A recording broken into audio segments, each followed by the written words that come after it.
Gaano ba talaga kabilis umangat ang building pag precast? Okay mga kahasang, so ipapakita ko sa inyo kung paano kami mag-erect ng hollow core. So, bago ka pumasok sa hindi barricaded na area, ilalagay mo muna ito. Okay? So, ito, ang gamit nito, dahil wala tayong paglalagyan ng safety belt, ito yung ginagamit namin. Hollow core clamp, and then fall arrestor, naka-attach sa likod. Ang mechanics nito, pag hinila mo ito, automatic maglalak yan. Okay? So, ipapakita ko sa inyo kung paano mag-erect. Dito lang uupo yung hollow core natin. Meron siyang corbel, okay? Hahawakan natin, dahan-dahan, and dahan-dahan natin na ibababa.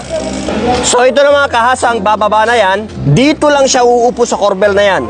Okay, down, down, down, down. Atcha, ek number. So minsan, hindi rin naman sakto na ilalagay. Kailangan natin itulak konti mga kahasang.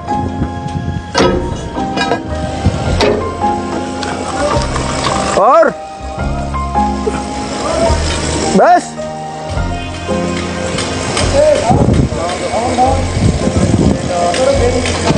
Barabar. Okay. Pag nailagay natin, tatanggalin na natin yung belt.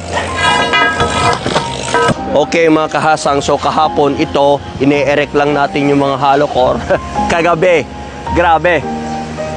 Nalagyan na nila ng bakal, then mamayang gabi, bubuhusan na nila. Ito na yung last floor dito sa area na ito. Bum, burum, bum, bum.